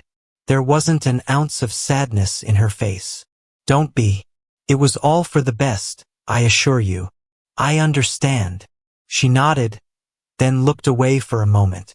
"You know, she told me she was cheating on you." "Really?" I thought for a moment. Was that before or after you and I had lunch together? Now she was embarrassed. "Before. Why didn't you warn me?" She shrugged helplessly. "I couldn't have done that. She's my best friend." "I thought I was your friend too." She hesitated at my tone, then continued. "I talked to her a couple of weeks ago. I couldn't help myself." "And how is she feeling?" "Not great. No law firm in town wants to hire her, so she decided to move back home to Macon and practice on her own." I remained silent. The look on Kate's face said she understood the irony perfectly, but I was still thinking about our little encounter over the summer. "Tell me, Kate, why did you want to have lunch with me?" Her smile became calculating. "I've always liked you, Daniel. I figured if things didn't work out with you and Victoria, I'd throw my hat into the ring early." She looked at my bag. "You know, I might change my travel plans if you wanted some company." I looked at her coldly. "Sorry. I've already asked someone who cares more about my well-being." She flinched, but before she could say anything, I looked up. "Actually, she's on her way now." Kate looked where I was pointing, and her eyes widened. "Oh!" Sarah was running down the concourse. When she spotted me, she dropped her bag and rushed forward. A moment later, she hugged me so tightly it became hard to breathe. "Counselor," she squeaked happily. Then she kissed me, and I was out of breath. As I hugged her, I had one thought running through my head. Thank God I rolled the dice point 2 days earlier. When I finally decided to take the risk, I grabbed my car keys and drove to Emory University. It had been a few months, but I still remembered the way. But even as I drove north on I-85, I still struggled with my insecurities. "What makes you think she's even interested in you? She hasn't said anything or tried to contact you since she went back to law school. Besides, she probably has a boyfriend. Even if she doesn't, you're almost 10 years older. Why would she want you?"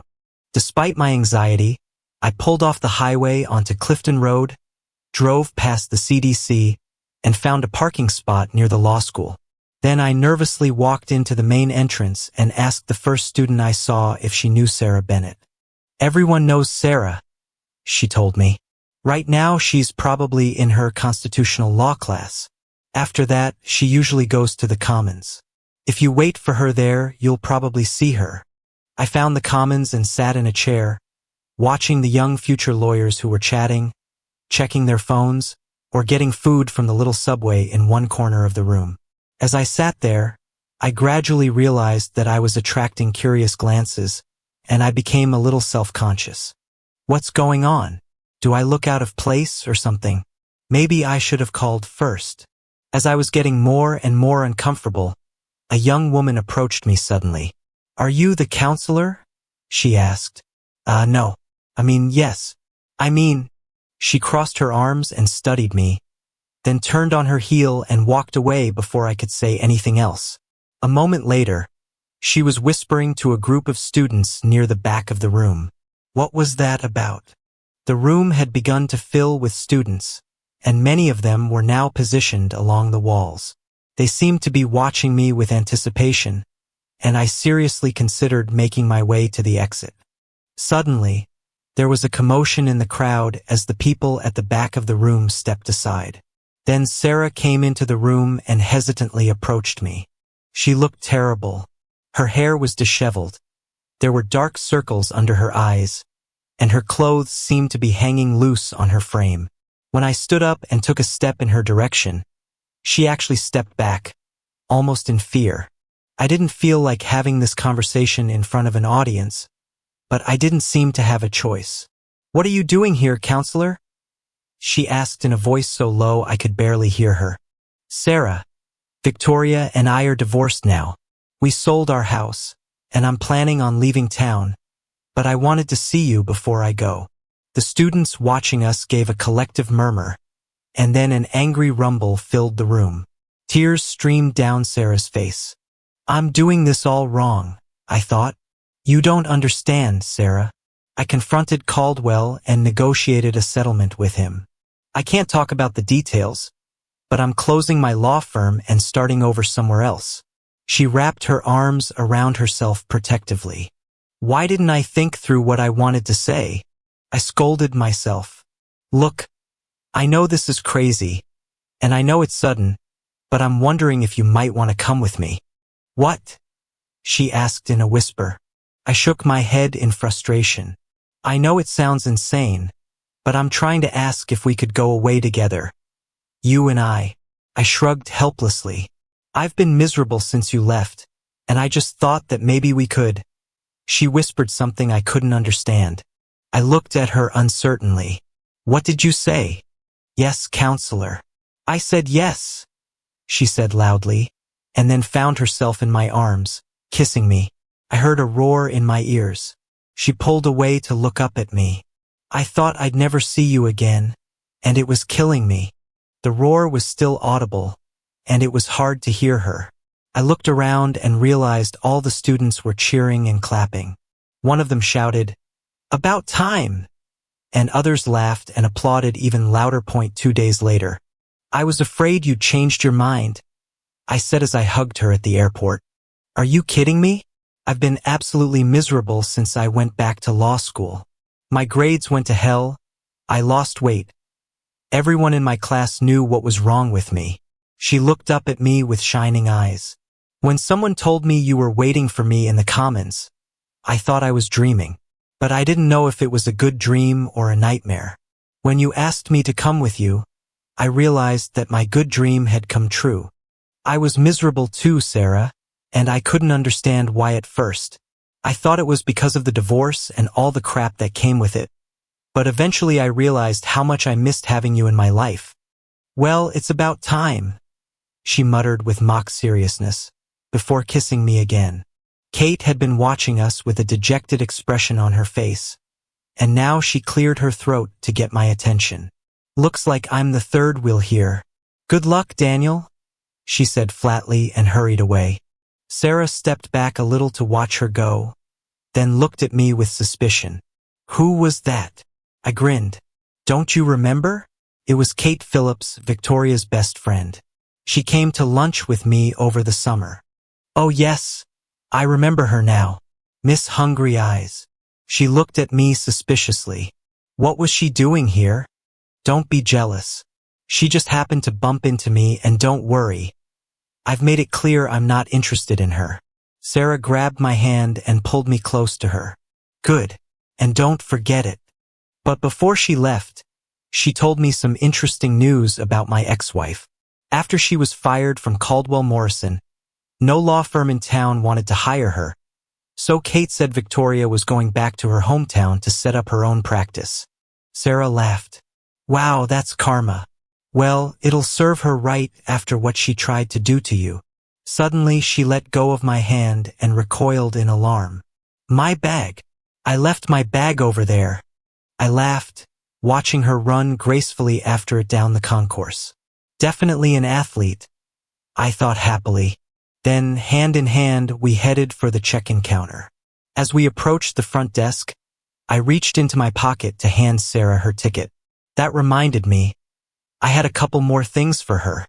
"I have a couple more things for you," I told her and held out a check. "What's this?" she asked. "This is your paycheck for this summer." She looked at the check, then at me in confusion. Counselor, you don't owe me anything for this summer. I agreed to work for free. I couldn't afford to pay you last summer, but I sure can now, so it would be wrong not to. I then handed her a second check, and her eyes widened when she saw the amount. I don't understand. What's this for? You told me you were going to take out student loans to work for me. Now this should be enough to pay off your law school debt and give you some financial security. She stared at me in confusion. Then her voice became concerned. Wait a minute, Daniel. This is incredibly generous, but I need to think about what this means. Taking time off from law school is a huge decision. What if I can't get back in? What if I fall behind? What about my career? And honestly, this amount of money makes me nervous. It feels like her practical concerns brought me back to earth. You're absolutely right, Sarah. This is a big decision, and I shouldn't have sprung it on you like this. Maybe we should. No, she interrupted, but now her voice was thoughtful. I've been thinking about this ever since you showed up at school. The truth is, I've been miserable without you. Not just because of whatever this is between us, but because I learned more working with you for 3 months than I have in a year of law school. If I'm going to be a real lawyer, I need real experience. She paused, looking at the checks in her hand. But I want to do this right. Could we structure this differently? Maybe I could take just 1 semester off instead of a full year? That way I could come back to school in the spring if things don't work out. And about the money, I appreciate it more than you know, but I don't want there to be any misunderstanding about why I'm coming with you. I felt a wave of relief. That sounds much more reasonable. And Sarah, about the money, I'm not trying to buy you or pressure you. I just want you to have options and not worry about finances while we figure this out. But where did all this money come from? Remember I told you I made a deal with old man Caldwell the day you came to say goodbye? Well, it was a very good arrangement. How good? I lowered my voice. Between you and me, I got $2 million tax-free in exchange for not suing and publicly embarrassing the firm. Her mouth dropped open. You can't tell anyone anything because I signed a non-disclosure agreement, but I can definitely afford to give you those checks, and we can enjoy each other for a long time without worrying about money. She stared at me for another moment. Then her frown disappeared and she hugged me again. That's all I want too, counselor, to be with you. She looked a little embarrassed. Actually, I've wanted that for a long time, you know. I think I started falling in love with you from my first week at your firm. I didn't realize it at first, but I started having feelings for you too. I tried to resist because of Victoria. I grinned. I guess that problem solved itself. She kissed me again, and we sat like that, cuddled together until I glanced at the time. Hand in hand, we walked up to the check-in counter. The flight attendant at the counter smiled, checking us off her list. You two can begin boarding in a few minutes, she told us. As we stood waiting, Sarah looked at me curiously. You told me about Victoria, but what happened to Marcus? Do you know anything about him? As a matter of fact, I do. After the divorce, I had to contact old man Caldwell to arrange for the firm's settlement check to be deposited into my account. When I did, I asked him about Marcus. Frankly, I think he wanted to tell someone what he had done to him. Anyway, he said that Marcus was handling difficult cases for the firm in remote locations. First the Cayman Islands for banking disputes, then Alaska for mining law. He also said he planned to bring the guy back when it was time for his wife to give birth. But as soon as mother and child are safely settled, Marcus will be off on his next assignment handling oil rights disputes in North Dakota. Sarah shuddered. What a vindictive old man. Not that I feel sorry for Marcus. At that moment, the loudspeaker announced that our flight was ready to board, and Sarah and I started down the jetway together. The flight attendant led us to our seats in first class and stowed our bags. She then brought each of us a glass of champagne while we waited for the other passengers to board. Sarah took a sip and sighed. I could get used to traveling like this, as long as you're sitting next to me. Then she leaned back against the armrest and rested her head on my shoulder. Seeing her so happy made me feel better than I'd felt in years. Then she looked up at me with an expression I couldn't understand. "You didn't mention Jessica. What happened to her?" "Well, because she helped us so much, as part of the settlement agreement, I got Caldwell to agree not to fire her, and he kept his word. She's still working at the firm, but they transferred her to a different department where she can't access client funds, and she's required to attend counseling sessions." Sarah gave me another thoughtful look. "You know, if you were going to ask someone to leave with you like that, I'd think it would be her. I mean, she's so pretty and all." I shook my head and smiled. "Sarah, you're the one who makes me happy, not Jessica. And unlike her, you're beautiful inside and out." She hugged me tightly again. "Good answer, counselor. Besides," I added, "Caldwell told me something very interesting about Jessica." "What's that?" "Do you remember how she said she took the money so her sister could have the operation?" "Yes."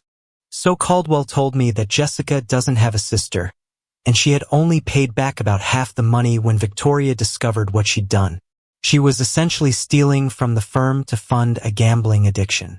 The sister's operation was just a story she made up to make herself seem more sympathetic." Sarah's expression grew more serious. "So she lied to us about why she stole the money?" "Apparently. Caldwell said they'd been tracking discrepancies in her accounts for months. Victoria just happened to discover it first and decided to use it as leverage." "That changes how I feel about her a bit," Sarah said thoughtfully. "I mean, I'm still glad you helped her keep her job, but stealing money to gamble is different from helping a sick relative." "I agree, but I think she genuinely felt bad about what she almost did to me, and she did help us in the end. People make mistakes, and sometimes they lie to make those mistakes seem more noble than they really were." Sarah nodded, then squeezed my hand. "Well, I'm just glad it all worked out and we're here together." Later that afternoon, I put my arm around Sarah's shoulders, and we walked to the water's edge. "This is why I wanted to come to Florida. It's really beautiful here. I'm so glad we're here, but it wouldn't be half as beautiful if you weren't here with me, Sarah." She pulled me even tighter to her and rested her head on my shoulder. We stood in silence and watched the sun disappear into the Gulf of Mexico. The gentle waves of Clearwater Beach lapped at our feet as seabirds called in the distance. Then she timidly raised her eyes to me. "Remember that thing we saw in the video in Atlanta, counselor? Why don't we go back to the villa and see what that's all about?" I looked down at her beautiful face, lit by the golden light of the setting sun, and knew that my long, strange trip had finally led me to exactly where I was supposed to be. "I thought you'd never ask," I said, and kissed her as the waves lapped gently at our feet. Thank you for your viewing. See you next time. If you enjoyed this, subscribe to JK Tells a Story for more tales.